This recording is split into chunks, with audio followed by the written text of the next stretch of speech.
शादी होती है। पहले मर्यादा थी, आज तो वाली मर्यादा खत्म हो गई। आज की नौजवान बहु बेटियों की तो बात छोड़ो, लेकिन आज भी बुजुर्ग माता या बेटी है, उनसे पूछो, आज भी वो अपने पति का नाम नहीं लेती है कि मित्र बैंक पर अगर कोई काम पड़ गया कि तुम्हारे पति का क्या नाम है, तो वो बगल में खड़े भाई से कहेंगी कि लाला तेरे बाबा को, तेरे ताऊ को, तेरे दादा को, तेरे पापा का नाम बता दे, लेकिन वो खुद अपनी जबान के। और आज क्या हो गया, आज की नौजवान बहु बेटी से अगर बैंक में मित्र को पूछा जाए कि तुम्हारे पति का क्या नाम है, बंदूक को घोड़ा दबाने में तो देर लगेगी, लेकिन पति का नाम लेने में देर। और हमारे धर्मशास्त्र क्या कह रहे हैं, प्रेमी, ये स्वामी महाराज ने कहा तो ऐसे काम होने लग जाए तो समझ लेना कि विनाश की तैयारी। और हमारे धर्मशास्त्र क्या कह रहे हैं, अरे हमारे धर्मशास्त्र तो ये कह रहे हैं कि पति ने पति यानी पत्नी ने पति का नाम लिया तो उम्र कम हो गई, और पति ने पत्नी का नाम लिया तो उम्र कम हो गई। बुजुर्ग पत्नी का भी नाम नहीं लेते थे और पत्नी पति का भी नाम नहीं लेती थी, आज तो नाम से बुलाते हैं। और ये हमारी माता बहन देवियां, साल में 365 दिन होते हैं भाइयों, 365 दिन में यानी व्रत रखती है पति की उम्र बढ़ाने के लिए एक दिन, कौन सी बातों यानी करवा चौथ। करवा चौथ के दिन अपने पति की लंबी उम्र करने के लिए ये हमारी माता बहन देवियां व्रत रखती है कि मेरे पति की लंबी उम्र हो। एक दिन तो लंबी कर रही है और 365 दिन नाम लेने के पुकार के बराबर है। ये उसूल है, ये सारी चीज पहले से ही थे, लेकिन हम सारी मेल मर्यादा, सारे नियम हमने खत्म कर दिए। संत महात्माओं की जो बात थी, मर्यादा थी, वो सारी खत्म हो गई। अब कोई मान ही नहीं रहा, तो उन्होंने मान मारे तो इसीलिए दुख तकलीफ पा रहे हैं। स्वामी महाराज ने यानी सीधे शब्दों में बताया, स्वामी महाराज ने यह भी कहा, देखो आज जो संतान यानी 10 साल के बच्चे को चश्मा लग रहा है, जन्म से पीली आ रहा है, जन्म से कोई लूड़ा लंगा आ रहा है, जन्म से कोई अंधा बहरा आ रहा है, ये कारण क्या है? ये हमारी माता बहन देवियों की कमी है। गुरु महाराज ने हमसे बताया कि जब वो महीने का समय एक दिन आता है, उस दिन यानी 5 दिन स्नान नहीं करे। 5 दिन हमारी माता बहन देवियां स्नान नहीं करे, कि वो समय शरीर गर्मी में रहता है।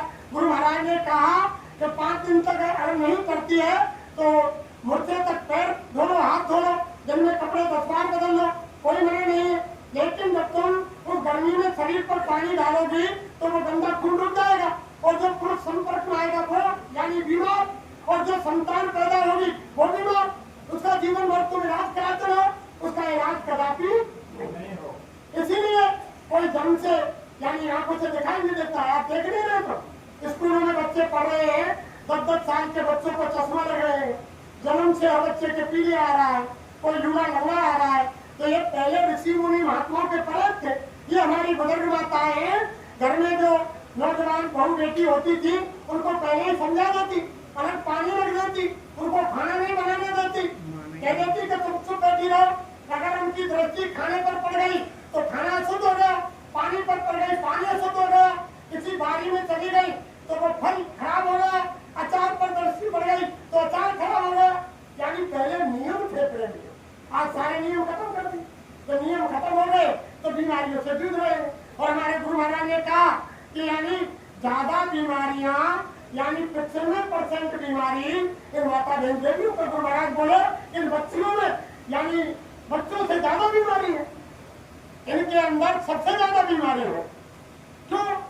ऋषि मुनि महात्माओं ने जो नियम बनाए उनका पालन नहीं कर रही। इसलिए स्वामी जी संत महात्माओं की बातों को मानो, और जब तुम मानेंगे तो घर में सुख पाएंगे, और नहीं मानेंगे तो यानी मामला खराब होगा। वो संत महात्मा को बार बार यही समझा रहे हैं, जो सारी बात हमारे गुरु महाराज कह रहे हैं। इससे पहले यानी और महात्मा लिखे, यानी उत्तर प्रदेश और हरियाणा के बॉर्डर पर सूरदास जी महाराज हुए, जिन्होंने सूर सागर में लिखा।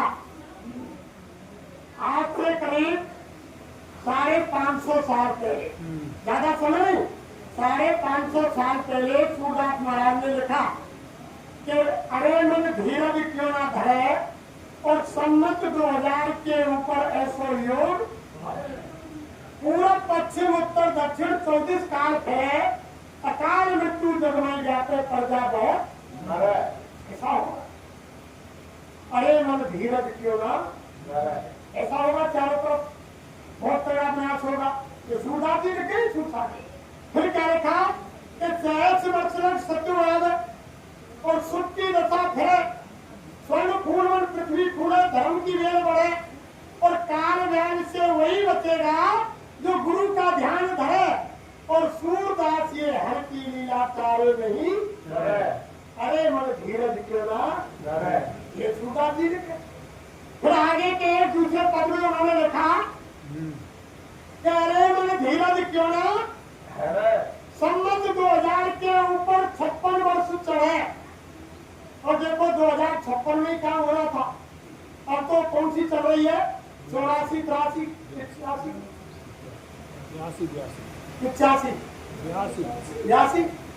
82 आ गई, यानी सम्मत 82 आए। और सूरदास जी लिख रहे हैं कि सम्मत 2000 के ऊपर 56 वर्ष चढ़े। उसी में काम हो रहा था 56 की साल में। और गुरु महाराज ने दीवारों पर लिखवाया कि सदस्य काल बन करा रहा है। लेकिन बाद में सदस्य काल बनने से पहले गुरु महाराज एक सत्संग में बोले, अरे बच्चियों, जब मैं आंख बंद करके देखता हूँ तो मुझे दिखाई देता है कि खून की नदी बह रही है, और जो मैंने बगीचा लगाया है उस बगीचे का ही सर्वनाश। इसका मतलब क्या, हम आप नहीं सुने, हमारे सत्यानाश चिराई जन्य। तो स्वामी जी महाराज ने समय आगे, तो महाराज बोले, अरे बच्चा कोई भविष्यवाणी मत करना, सारी भविष्यवाणी काम सतगुरु की कोई खबर लाता नहीं, जो काल के देवता, संहार के देवता शंकर भगवान, यानी 15 फरवरी से 25 फरवरी 1979 में काशी में यज्ञ करके गुरु महाराज ने खुश करके गंगा नेती में काशी में बुला लिया। जब शंकर भगवान वह प्रकट हो गए और डमरू बजा उठा, तब लोगों ने देखा तो शंकर भगवान ने आकर के बाबा जी से कहा कि बाबा जयगुरुदेव जी महाराज, अब बताओ मैं किधर से संहार की तैयारी करूं। तो वो महाराज बोले, अरे भोले बाबा, हमने तुमको संहार के लिए कुछ नहीं दिया है। अगर हमको संहार करवाना था तो तुम्हें यहाँ बुलाने की क्या जरूरत थी। भाई तुमने घोषणा कर रही कि सलस्सी में संहार होगा, हमने सलस्सी से पहले तुमको बुला लिया। 79 में हमने बुला लिया। तो शंकर भगवान बोले, तो बताओ बाबा जी मैं क्या करूं, मैं तो कैलाश छोड़ करके और यहाँ आ गया तुम्हारे काशी में, अब मैं वापस जाने वाला तो हूँ। तो स्वामी जी ने कहा कि मैं जब आदेश दूं तब तुम्हें संहार की तैयारी करनी है। तो शंकर भगवान बोले, अरे के बाबा जी, अब हम तुम्हारे भक्तों के साथ विश्व भ्रमण पर जा रहे हैं और संसार में हम सर्वे करेंगे कि कौन क्या कर रहा है। विश्व भ्रमण पर निकले हुए भोले बाबा, बाबा जी ने उनको 80 में रोक दिया। देखो तो 80 में भक्ति होनी थी, 80 में भक्ति होनी थी, सारी भविष्यवाणी फेल कर दी। बहुत भविष्यवक्ताओं ने कहा कि 2000 में शुभ समय आ जाएगा और 2025 आ गया। स्वामी महाराज ने देखा कि अभी जिनको हमने पकड़ा, नाम दिया, वो नहीं समझ पाए, बगीचे का ही सर्वनाश होगा। तो समय को गुरु महाराज ने आगे 80 से 20 साल 2000 तक, और यानी 25 साल आएंगे, 45 साल तक समय बढ़ेगा। यानी संस्थाओं के संस्था ही प्रेमी, छोटी मोटी ताकत नहीं। तो 56 में जो काम हो रहा था, सूरदास ने जो लिखी, तेरे मन धीरज क्यों ना धरे, और सम्मत 2000 के ऊपर 56 वर्ष वो कार्तिक भविष्यवाणी समय आगे बढ़ा दिया गुरु महाराज। माघ मास संवत्सर रहते और सावन ग्रहण पड़े और एकादशी को नक्षत्र 6 हो और अक्कू चंद्र चढ़े, उड़ विमान अंबर में जाकर ग्रह ग्रह युद्ध करे और मारुत विष फेंके, जग में प्रजा बहुत मिले, और जो कोष सिखाए जाकी और कंठ को तेज मरे, और काल ज्ञान से वही बचेगा जो गुरु का ध्यान। और सूरदास ये है कि लीला तारे में सूरदास जी ने लिखा, अब इसका अर्थ कैसे चंद्रमा रक्कू चढ़ जाएगा और चीन पाकिस्तान जहरीले कीटाणु बम भारत में डालेंगे और वो भारत में आकर फूटेंगे, और जो खाने पीने वाले जो लोग होंगे, शराबी कबाबी उनमें ज्यादा लगेंगे, वो सांस के संग जाएंगे और ध्यान से जमीन पर गिरेंगे और राम नाम सत्य हो जाएगा, लाशों का बिछैया हो जाएगा। फिर गुरु महाराज बोले, अरे बच्चा देखो, पहचान लो इस 3.5 हाथ के फकीर को। गुरु महाराज मंच पर बोले, बहुत तेज आवाज में, हमने सुना ना सबसे, अरे पहचान लो बच्चों इस 3.5 हाथ के फकीर को। जब वो पाकिस्तान और चीन भारत के ऊपर कीटाणु बम और जहरीले गैस के बम डालेगा, जिन्हें फकीर ऐसी उल्टी आंधी चलाएगा, वो जहाँ से बम डाले हुए वहीं जाएंगे और वहां पर जाकर के सर्वनाश, और भारत में जो खाने पीने वाले लोग होंगे वो खत्म। कोई महाराज ने कहा, पहचान लो इसको। तो उस आंधी को कौन चलाएंगे? बाबा। और हमारे खुद प्रेमी चलेंगे, बाबा जी चलेंगे, तो आंधी चलाता रहो, कौन आवेगा? तो खेल खेले होंगे 2012 में, तो खेल हो गए। फिर आगे क्या कहा कि 2-10 कोस सिखाए जाती, यानी 12-12 कोस पर दिए दिखाई देगा, 12-12 कोस तक आदमी नजर नहीं आएगा, कंठ को तेज खत्म हो जाएगा, आवाज मारेंगे कोई आवाज तुम्हारी नहीं सुनेगा। सूरदास जी ने ये लिखा और गुरु महाराज मन से क्या बोले, अरे बच्चा सूरदास 12-12 कोस की लिखे और बच्चा हम कह रहे हैं कि 20-20 कोस पर दीपक दिखाई देगा। गुरु महाराज ने 20-20 कोस की कहा, आदमी से आदमी नहीं मिलेगा, और जब बहुत समय में आदमी जाकर मिलेगा तो कहो कि भैया तू खूब मिले। आज तो 10 मर्डर करके एक हाथ में जड़ लेगा और एक हाथ में सर लेगा और बड़ी लेके आएगा। लेकिन वो समय ऐसा आ जाएगा जब इंसान से इंसान नहीं मिलेगा, इंसान मिलेगा तो बड़ी आदत होगी, यानी पैरा जैसा ही प्रेम प्यार सबके अंदर आ जाएगा। तो ये सारा समय प्रेमियों धरती पर आने वाला है। जब इधर से कलयुग जाएगा और इधर से यानी सत्युग आएगा तो कलयुग अपना कर्जा मांगेगा। कलयुग का कर्जा क्या है कि झूठ बोलो, बेईमानी करो, धोखा दो, शराब पियो, मांस खाओ, हत्या करो, दुराचार करो, दुष्कर्म करो। जब वो कलयुग कहेगा कि भाई मेरा कर्जा वापस करो, हम आपसे वो कर्जा मांगेगा। जब हम आप कर्जा नहीं दे पाएंगे तो गुरु महाराज ने क्या कहा, हम कर्जे को भोग चुके, काम में ले चुके। जब कर्जा हमारे पास नहीं होगा तो वो गुस्सा आकर के जाने लगेगा तो एक थप्पड़ मारेगा। कोई महाराज बोले वो ऐसा थप्पड़ मारेगा, गुरु महाराज ने कहा कोई छोटा मोटा थप्पड़ नहीं, जब कलयुग का थप्पड़ पड़ेगा तो एक थप्पड़ में 20 करोड़ लोग धराशायी हो जाएंगे। छोटा मोटा थप्पड़ नहीं, 20 करोड़ लोग धराशायी हो जाएंगे, काम नाम सब हो जाएगा। फिर गुरु महाराज बोले, अरे बच्चा इधर से कलयुग जाएगा और उधर से सत्युग आएगा। अरे बच्चा कलयुग भी चुपचाप नहीं जाएगा, वो भी अपना करिश्मा दिखा करके जाएगा, और उधर से सत्युग भी चुपचाप नहीं आएगा, वो ढोल नगाड़े बजाते हुए आएगा। जब इधर से कलयुग जाएगा उधर से सत्युग आएगा, जब दोनों की टक्कर होगी, जो दोनों के बीच में जो जीव आ जाएंगे उनका कचूमर निकल जाएगा, उनका कचूमर निकल जाएगा। जो कबीर साहब ने कहा कि चौकी साथी देख कर और दिया कबीरा रोए और इन दो बातों के बीच में साबित बचो ना रोए। लेकिन साबित कौन रहता है भाई लोग? जो कीली के सहारे जो दाना लग जाता है, वो चक्की रात दिन चलती है, सब दानों को पीस कर आटा बना के बाहर निकाल देगी। लेकिन जो दाना कीली के सहारे लगा रहेगा, रात दिन चक्की चलती है लेकिन उसका दाना बांटा। इसलिए गुरु महाराज कह रहे कि आप भगवान की शरण में आ जाओ, भगवान को कीली बना लो, धर्म को धारण कर लो, मानवता को धारण कर लो, इंसानियत पर आ जाओ। ये इंसानों के कर्म नहीं है जो तुम कर रहे हैं, ये मानवता के कर्म नहीं है। यानी महात्मा मानवता का पाठ पढ़ा रहे हैं, प्यार प्रीत का पाठ पढ़ा रहे हैं, तो उनकी बात को मान लो, आने वाले खराब समय में तुम्हारी रक्षा हो जाएगी।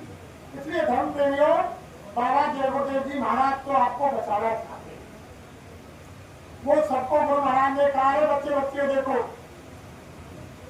संसारिक दृष्टि से हमारी शादी नहीं हुई।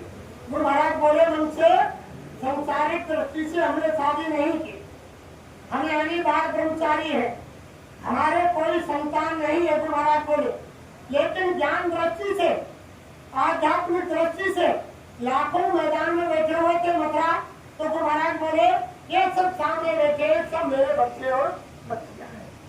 कोई माँ बाप अपने बच्चों को दुखी देखना नहीं चाहता, तो बच्चे बच्चियों मैं भी तुमको दुखी देखना नहीं चाहता।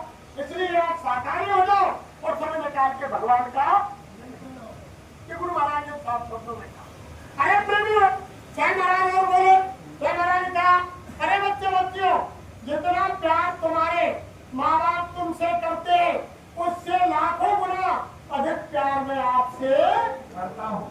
छोटा मोटा प्यार, बहुत बड़ा प्यार करते हैं। ये दयालु है, दया के सागर है, ये दीनानाथ है, ये इतना प्यार करते हैं।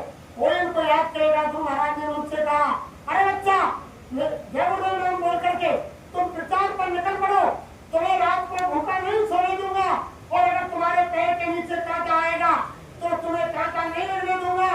कांटे के ऊपर मेरा हाथ होगा और मेरे हाथ के ऊपर तुम्हारा पैर होगा। इतने दयालु है। आप याद तो करो उनको, एक बार उनके रास्ते पर चल के तो देखो। लेकिन हम विश्वास नहीं कर रहे। अरे मनुष्य शरीर में भगवान राम आए, त्रेता में लोगों ने नहीं पहचाना। मनुष्य शरीर में भगवान कृष्ण आए, लोग नहीं पहचान पाए। अब मनुष्य शरीर में यानी जय गुरुदेव आए हुए हैं, लेकिन लोग नहीं पहचाने। जब वो इतिहास बनेगा, गुरु महाराज ने कहा कि जब जय गुरुदेव नाम का इतिहास बनेगा, अब तक के सारे इतिहास छोटे पड़ जाएंगे। यानी जब इन इतिहासों को विदेशों में लोग नहीं जानते, लेकिन जय गुरुदेव नाम के इतिहासों को घर घर में लोग पाएंगे।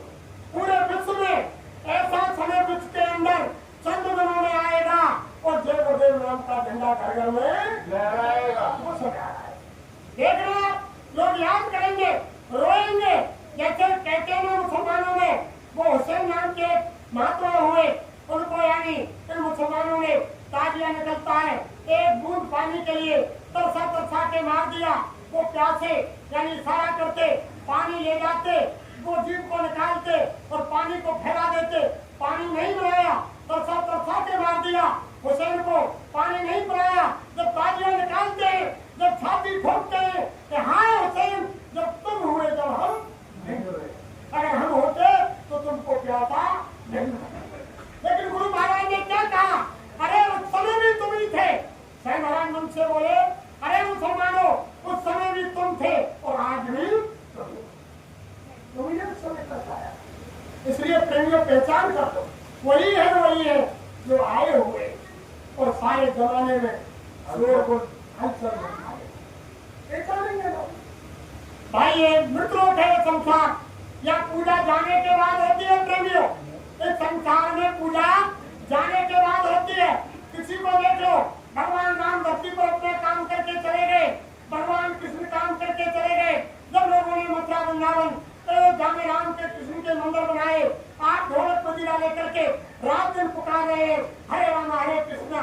लेकिन जब धरती पर आए, भगवान राम को भगवान नहीं माना, 14 वर्ष के लिए जंगल को यानी वनवास दे दिया। भगवान कृष्ण को मार मार के मथुरा से लौटा उतारा। इन्हीं यानी संसार वालों ने जब जरासंध का 17 बार युद्ध मथुरा में हुआ प्रेमियों, 16 बार युद्ध हो लिया।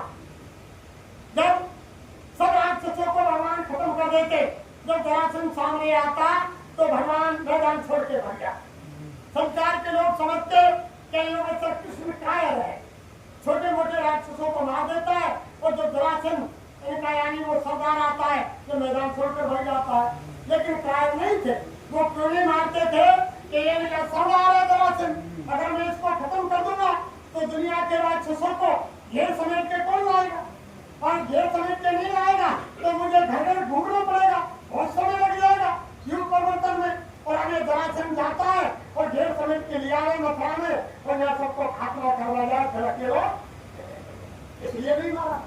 17वीं बार जब प्रेमियों जरासंध मथुरा पर अपने राक्षसों की सेना लेकर के आ रहा था, और लोगों को मालूम पड़ी नंदगांव गोकुल बरसाना मथुरा वृंदावन सबको सब दौड़ के भगवान कृष्ण के पास आए पूरे लोग, और हाथ जोड़ के बोले कि देख भैया कृष्ण, हम तो तोते हाथी आए, तोते कोई दूसरा काम ना आए सिवाय मार काट के खुद मरे और मरवावे और खून की नदी बहावे। तू भाई जय कृष्ण, ऐसा हमारे नाम मत करे, हम तो परेशानी तोते, तू मथुरा छोड़ के चले जा तो हम तो सुख ही रहेगा। भगवान कृष्ण के लोग मुझे नहीं पहचान पाए। 17वीं बार जब जरासंध सामने आया, युद्ध भी नहीं हुआ, यानी बलदाऊ का हाथ पकड़ के भगवान कृष्ण और द्वारका की तरफ, जब द्वारका बसाई गुजरात के सौराष्ट्र में जाकर के उस पहाड़ की तरफ बलदाव का हाथ पकड़ के चल दिए और यानी जरासंध ने बहुत ताने दिए, अरे बलराम तुम तो बड़े योद्धा हो और गदाधारी हो, ये तो छलिया है, ये कपटी है, ये झूठा है, तुम भी युद्ध छोड़ करके भाग रहे हो। तो बलराम जैसे हाथ छुड़ावे भगवान कृष्ण करो पकड़ने, यानी खैर तो सही सबर तो खा नहीं समझ में आए, यानी हाथ पकड़ के सौराष्ट्र की तरफ पहाड़ के ऊपर बलराम और यानी कृष्ण ऊपर चढ़े। बहुत साथी जो भगवान को भगवान मानते थे, पूर्ण विश्वास था, वो युग सबके साथ गए, कुछ बुजुर्ग नीचे रह गए, नौजवान ऊपर पहाड़ पर चढ़े। पहाड़ का चारों तरफ से जरासंध ने पीछा किया, यहीं से पहाड़ को घेर लिया, चारों तरफ राक्षस लगा दिए देश दुनिया के। गर्मी का महीना था, पहाड़ में आग लगा दी और पहाड़ धुआं करके जलने लगा। भगवान कृष्ण अपनी योग शक्ति से निकल करके पानी में द्वार का संग के साथी ने लिया, प्रेम से रहने लगा। तो आग लग गई, जब जरासंध ने समझी कि अब काटो करेगा, बलराम और कृष्ण जो पहाड़ में जल के फिर नीचे कुछ मथुरा वृंदावन नंदगाम गोकुल बरसाने के लोग खड़े हुए थे, उनके पास आओ जरासंध, बताओ तुम कैसे आए? तो छलिया के संग कृष्ण के जब डर भी कि ना भैया हम तो आए, तो क्यों आए? कि हम तो तमाशा देखने आए, भैया उल्टे आए, तमाशा देखने आए, ये दौड़ के उल्टे भटके आए। फिर ने नंदगाम गोकुल बरसाने मथुरा में कही कि जरासंध ने पहाड़ में आग लगा दी, पहाड़ पे चढ़ गए बलराम और कृष्ण और धू करके खत्म। मथुरा वृंदावन नंदगाम गोकुल बरसाने के लोग रोज हिट के बैठ गए, तेरहवीं मना दे भगवान कृष्ण की, जैसे हमारे गुरु महाराज की बनाई लोगों ने रोज हिट के बैठने के बाद मुझे चले 13वीं मना गई, रोज हिट के बैठ गए। कई साल बाद लोगों ने मालूम पड़ी कि भगवान कृष्ण द्वारका में, फिर उसके बाद भगवान कृष्ण ने हाथ में सुदर्शन उठाए और धरती पर से बंसी नहीं बजाई। तो यहाँ तो नरे की पूजा होती है, जब अपना काम करके चले गए, जब लोग आज पूछते हैं भगवान कृष्ण को राम को, जो धरती पर आए सब लोगों ने नहीं माना। ऐसे हमारे घर की उसूल है। और महात्मा क्या कहते हैं कि जीते जी का सारा मेला शान और ये शौकत है, और जीते जी के रंग महल है, और जीते जी की रौनक है, और न कुछ लेकर आया बंदे न कुछ लेकर जाएगा, वो नदामत वाले साबिती में ना चलेगी नंगी तेरी नंगी कपन उठाएगा, और नदामत वाले इंसान मिट्टी में नहीं आएगा। आत्मा कह रहे कि सारी चीज जीते जी की। हम तुम्हारे हमारे घर परिवार में देख लो, कोई लोग है ऐसा होगा क्या माँ बाप को पेड़ा ऐसा क्या वो लखवाए मार जा, खाट में टट्टी पेशाब करे, तो कोई जरूरी है बहु बेटा होंगे जो माँ बाप की सेवा कर रहे होंगे। बहुत से तो नौकरी पे लग गए, बहु बेटा नौकर आएंगे और माँ बाप गुजर गए, उनकी सेवा ना है तो उन्हें घर छोड़ जाओगे अपना घर या वृद्धाश्रम ना छोड़ जाओगे। लेकिन क्या यानी अनाथ सारा बच्चे जाते हैं कौन के? गरीबों। अनाथ सारा में जाने क्या? अनाथ सारा बच्चे जाते हैं गरीबों के, और माँ बाप यानी वृद्धाश्रम जाते हैं अमीरों के। अमीर के जाएंगे वृद्धाश्रम में, गरीब कोई नहीं ले जाओ, गरीब तो कैसे सेवा करेंगे। और आज की क्या हालत है, यानी हम जीते भी माँ बाप को अच्छे कपड़ा नहीं पहनाएंगे, और कोई बुजुर्ग माँ बाप मर गए तो ऐसे रूल और चल गए तो कि अड़ोसी पड़ोसी नातेदार रिश्तेदार कोई लेडीज मर गई तो 500 की 1000 की धोती की लाइन लगा देंगे, और वे सब जाके शमशान भूमि में चल जाएंगी, खत्म हो जाएंगे। और जीते भी एक नई चीज नहीं पहनाएंगे कि मैया दादा का खाटन करे, टट्टी पेशाब कर रहे, इनको नई रजाई और नई दरी गद्दा काई दे, नया कपड़ा काई पहना दे, ये तो टट्टी पेशाब में खराब कर देंगे और मर जाएंगे ना। ये संसार का असूल है। मेरे को जब हमारे गुरु महाराज हमसे बोले कि जिंदे पर आकी गंगा और मरे पर पहुंचाया गंगा, और जिंदे को गुड़ की गड़ी में दिखाई और मरे पर रावण खान कराई। मर जाएगा के भाई तो 10 ग्राम को नंबर आ रहा भाई जान पहचान और पूरा ठोकरा बहु बेटा के लेकर कराया मेरे मुंह में दांत कराने दरियाई बनाते वो रोटी ना चलाई ये सब हलवाई कर दो तो क्या कह देंगे अरे छोरे के स्कूल जा रहे हैं उनको तो घी ना और चीनी ना या पूरे की घी पूरे रही है या कुछ चीनी और घी चाहिए या हलवा चाहिए एक बना के और जब मर जाएगा तो 10 ग्राम को हत्या करेंगे तो निवार नाश कर जाए तो महात्मा कह रहे कि सारा खेल जीते जी का सेवा भी करनी है वो जीते जी की और जब जिंदगी हमने सेवा ना करी एक दिन समय से स्नान नहीं करा एक दिन समय से पानी नहीं दिया एक दिन समय से कपड़े नहीं बदले और जब मम्मी दादा की तस्वीर बन गई और आंगनबाड़ी में पूजा घर में दीवार पे लग गई तो सोई जबके काटेंगे क्यों लगा इसमें तेरा हो ताजा आपकी सजाओ और अगरबत्ती जलाओ कि हमारे अम्मा दादा दादी बाबा की तस्वीर है उनको ढोक दो जब लंबी भेजे उनकी मरे मराए उनकी तस्वीर बनेगी बिल्कुल दंडवती कब कर रहे पूजा कब कर रहे जब उनकी तस्वीर बन गई और महात्मा कहते हैं कि जीते जी का सारा जिंदे पे कर लो वही सेवा काम आएगी यानी सेवा का धर्म छोड़ दिया लोगों ने रात में रामायण पढ़ते हैं रामायण के चौथे चरण में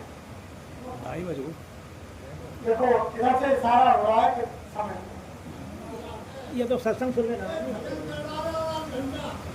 वो कह रहा हूँ तो चुनाव भी हमारे मैं बोला था मैं जय